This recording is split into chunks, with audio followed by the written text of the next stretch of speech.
Hello student, आज हम जी advanced 2019 का एक बहुत ही शानदार क्वेश्चन ऑर्गेनिक का डिस्कस कर रहे हैं।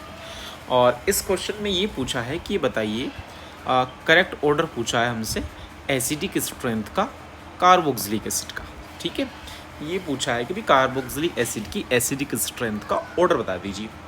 तो जब हम एसिडिक स्ट्रेंथ निकालते हैं तो सबसे पहले हमारा काम है जो O से जुड़ा H है वो आप बाहर निकाल दें, है ना, जिससे कि एक एनायन का फॉर्मेशन हो जाएगा, जिससे कि क्या हो जाएगा, एनायन का फॉर्मेशन हो जाएगा। यहाँ O माइनस बन गया है, यहाँ O माइनस बन गया है, यहाँ O माइनस बन गया है, ये H में निकालता जा रहा हूँ, O माइनस बन गया है। ठीक है, अब क्योंकि अब हम देखेंगे कि ये जो एनायन है, ये जो एनायन बना है, ये किस में स्टेबल है और किस में स्टेबल नहीं है।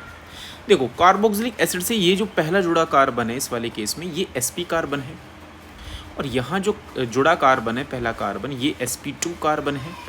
ठीक है, फिर यहाँ जो जुड़ा कार्बन है ये भी sp2 कार्बन है, और यहाँ जो जुड़ा कार्बन है ये sp3 कार्बन है, ये sp3 कार्बन। हम सब जानते हैं कि अगर मैं इलेक्ट्रोनेगेटिविटी का ऑर्डर लिखता हूँ तो सबको पता है कार्बन अगर इलेक्ट्रोनेगेटिविटी sp है सबसे ज़्यादा होगी, फिर कार्बन इलेक्ट्रोनेगेटिविटी sp2 वाले की होगी, और फिर कार्बन इलेक्ट्रोनेगेटिविटी sp हाइब्रिडाइजेशन वाले कार्बन एटम की होगी। ठीक है, अब इस केस में हम क्या करेंगे, अब आप मुझे बताएं कि सबसे ज़्यादा इलेक्ट्रॉन डेंसिटी कौन पुल करेगा, Cp, वो कार्बन जिसका हाइब्रिडाइजेशन sp है, तो सबसे ज़्यादा इलेक्ट्रॉन डेंसिटी को ये पुल करेगा। यहाँ डेंसिटी डिक्रीज़ होगी, और डेंसिटी डिक्रीज़ होगी तो स्टेबिलिटी क्या होगी, इंक्रीज़। मतलब सबसे स्टेबल तो फर्स्ट आना चाहिए, इतनी बात हमारी कंफर्म है। फिर ये दोनों बीच वाली जो दो हैं वो sp2 कार्बन है, ये भी sp2 कार्बन है, लेकिन ये sp3 है, सबसे कम इलेक्ट्रोनेगेटिविटी है, और sp sp2 sp3 ये सबसे कम इलेक्ट्रोनेगेटिविटी है उस कार्बन की।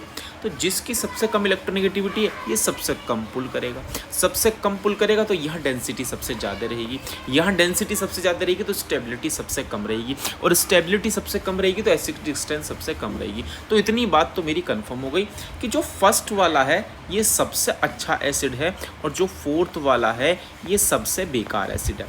अब सवाल उठता है सेकंड और थर्ड में क्या करें, क्योंकि सेकंड और थर्ड में दोनों ही कार्बन sp2 है, दोनों ही कार्बन sp2, तो ये भी बहुत सिंपल है।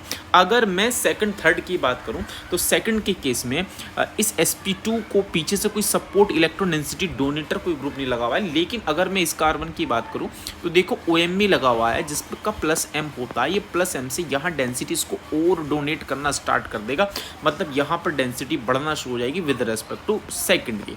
इसका मतलब थर्ड वाला थोड़ा सा बेकार हो जाएगा सेकंड से, क्योंकि सेकंड वाले में डेंसिटी थोड़ा जो है sp2 कार्बन जो है वो खींचेगा, लेकिन यहाँ sp2 कार्बन डेंसिटी खींच रहा है, लेकिन जो OMe है वो प्लस m से इलेक्ट्रॉन डेंसिटी को डोनेट भी करेगा, जिसकी वजह से डेंसिटी इतनी ज़्यादा पुल नहीं हो पाएगी। यानी कि सेकंड वाले केस में पुलिंग चल रही है, थर्ड वाले केस में भी पुलिंग चल रही है, लेकिन थर्ड वाले केस में डोनेशन भी चल रहा है रेजोनेंस के थ्रू, जिसकी वजह से सेकंड वाले केस में O माइनस पर जो डेंसिटी होगी वो कम हो जाएगी और स्टेबिलिटी बढ़ जाएगी, और इस वजह से जो सेकंड वाला है वो थर्ड से सबसे अच्छा हो जाएगा। मतलब फर्स्ट सेकंड थर्ड फोर्थ इसका आंसर हो जाएगा, फर्स्ट सेकंड थर्ड फोर्थ, मतलब C option is the right answer. JEE advanced 2019 में क्वेश्चन पूछा गया था। Okay, thank you.